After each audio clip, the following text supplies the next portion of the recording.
défricheurs. La voie des possibles.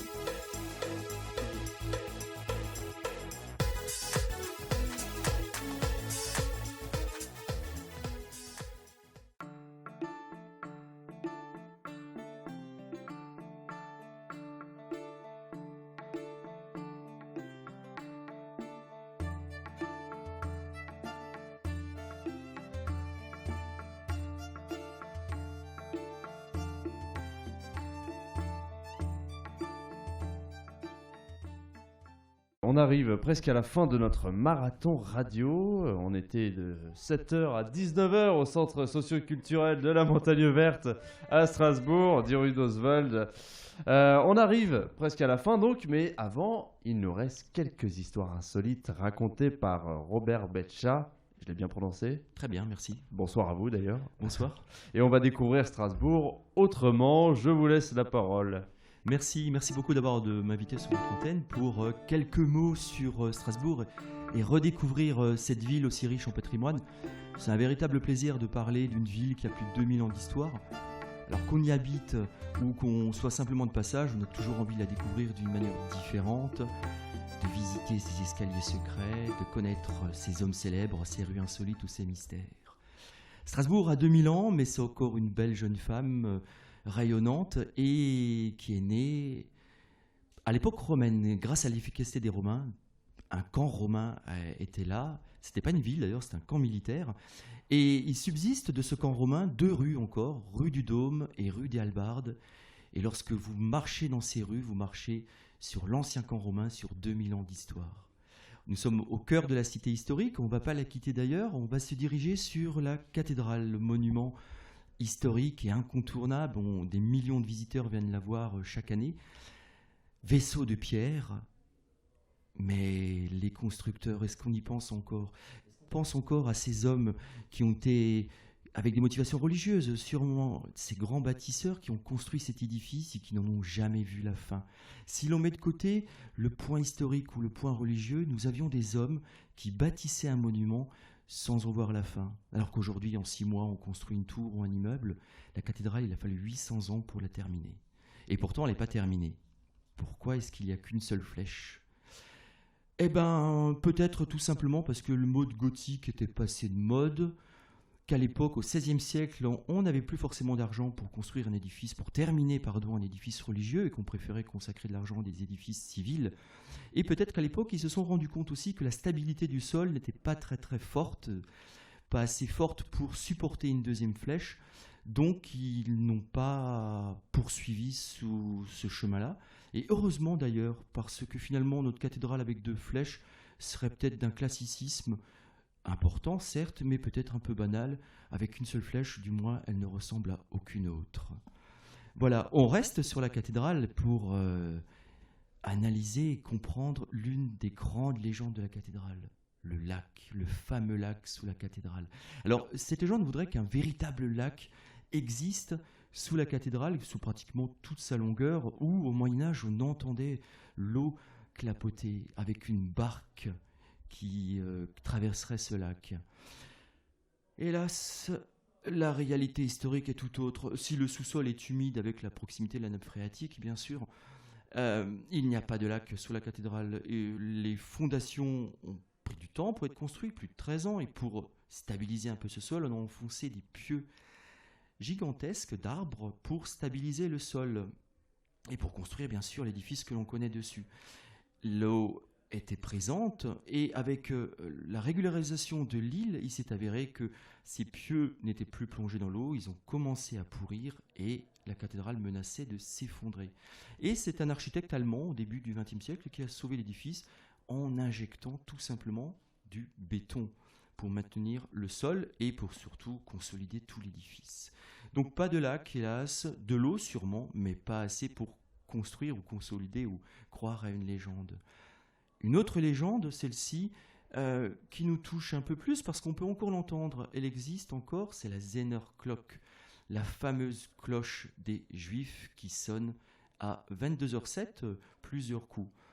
Hélas, cette cloche n'a rien à voir avec les Juifs, elle signifiait simplement et qu'il fallait quitter la ville et que c'était une cloche de couvre-feu, qu'il était interdit de se promener une fois que cette cloche sonnait et que les portes de la ville étaient fermées et qu'il fallait aussi éteindre bien sûr ses bougies et ses cheminées.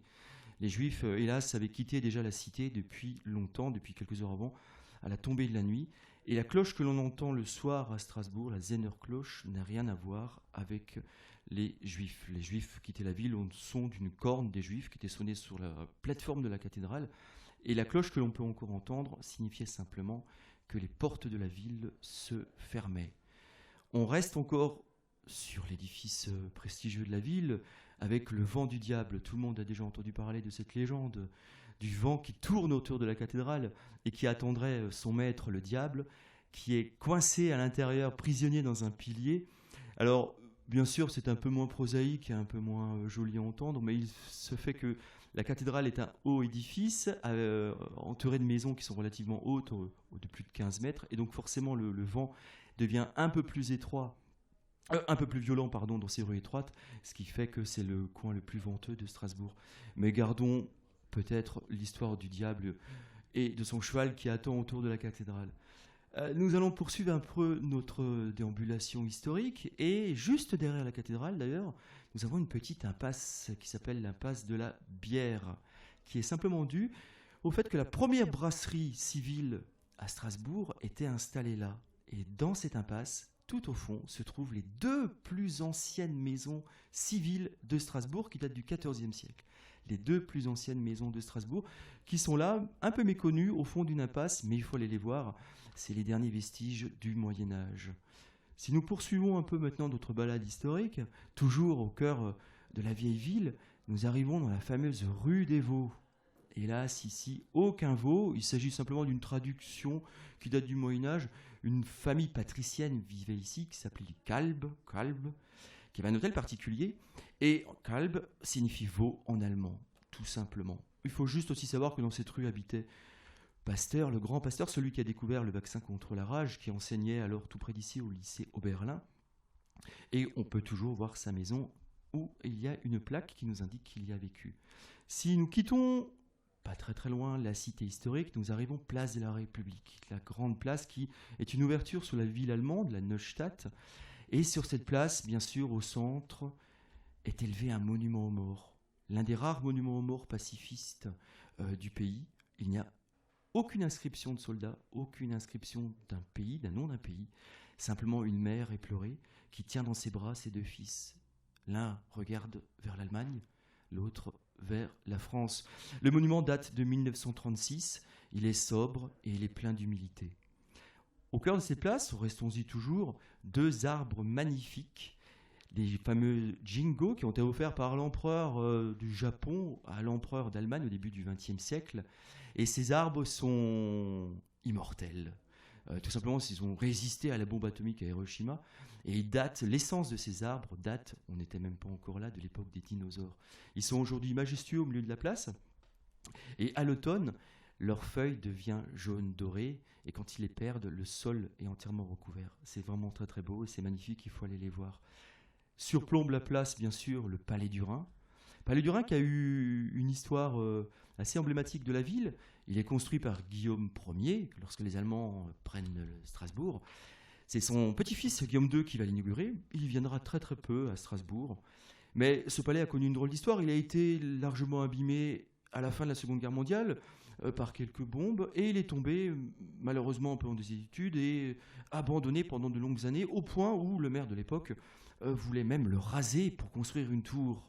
Et c'est grâce à une association qui s'est créée à ce moment-là, l'association des Amis du Vieux Strasbourg, que ce palais a réussi à être sauvegardé et à être préservé pour être maintenu jusqu'à nous. Il fait aujourd'hui partie du patrimoine mondial de l'UNESCO, comme tout le quartier de la Neustadt d'ailleurs.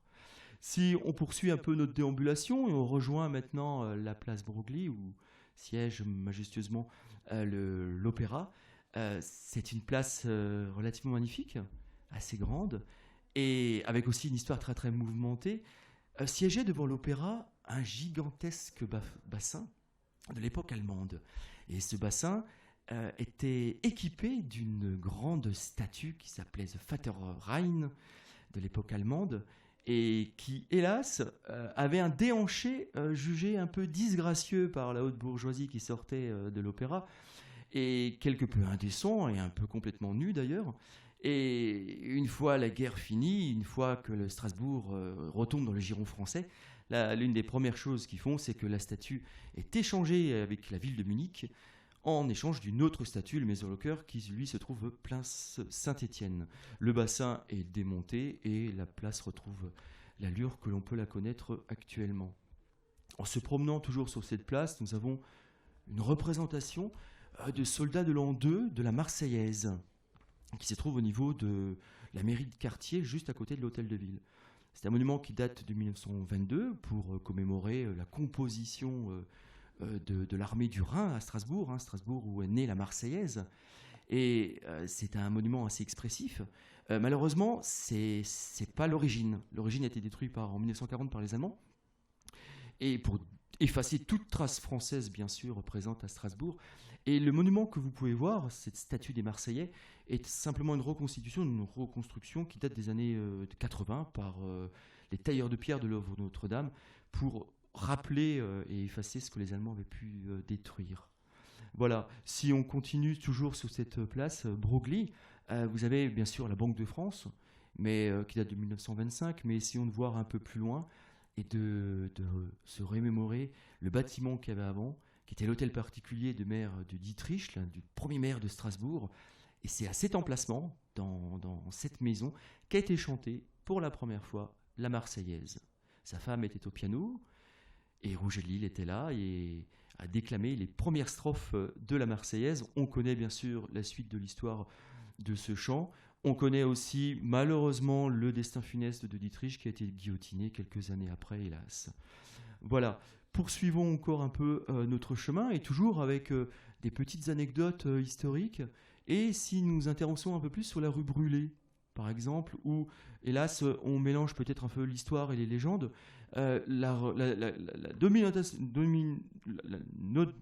nom de la rue, Brûlée, n'a rien à voir avec le pogrom des Juifs qui a pu avoir en 1349. C'est simplement, encore une fois, une déformation du français, de l'allemand jusqu'au français. En effet, la rue s'appelait avant la rue Brand, qui signifie incendie ou brûlé en allemand, et au fil des siècles, Brand est devenue simplement rue Brûlée. Voilà. Napoléon était à Strasbourg et il y est resté, il y a même dormi au Palais Rouen, il y a fait quelques passages, mais intéressons-nous plutôt à son fils, le fils de Napoléon qu'il a pu avoir avec une comtesse polonaise, et son fils a eu un destin un peu plus long que son père naturel. Il était comte d'Empire d'abord, il a rencontré son père. À la chute de l'Empire, il voyage dans toute l'Europe et c'est son oncle, Napoléon III, qui le nomme ministre des Affaires étrangères. Et c'est au retour d'un voyage d'Allemagne qu'hélas, le comte Walensky, le fils de Napoléon, décède à Strasbourg dans un hôtel qui s'appelait alors à la ville de Paris, aux 13 rue de la Mésange. Vous pouvez voir encore sur ce bâtiment, sur cet ancien hôtel particulier, une plaque qui nous rappelle qu'en effet le fils de Napoléon, le comte Walensky, a hélas terminé ses jours dans notre cité. Si nous continuons un peu encore notre déambulation, on poursuivra jusqu'à la place Kléber. La place Kléber, le cœur émotionnel de Strasbourg, qui accueille bien sûr cette statue du général. Hélas, que des fois quelques malotrus décident d'escalader lors de festivités sportives. Ils oublient peut-être que c'est beaucoup plus qu'une statue, c'est un caveau, et que les cendres du général Kléber sont juste en dessous. Le général Kléber qui a été assassiné bien sûr au Caire, et en tournant autour de la statue, vous pouvez remarquer un sphinx qui nous rappelle hélas le pays où le général a été assassiné. Voilà, c'est l'un des rares monuments en France où vous avez une statue et qui surmonte le caveau qui se trouve juste en dessous, quoi. Poursuivons encore un peu notre déambulation avant de terminer. Et si nous descendons la rue du 22 novembre, rue assez énigmatique d'ailleurs, 22 novembre, alors que, vous le savez tous, 14-18 termine un 11 novembre, Et les troupes françaises n'arrivent que le 22 novembre, d'où le nom de la rue.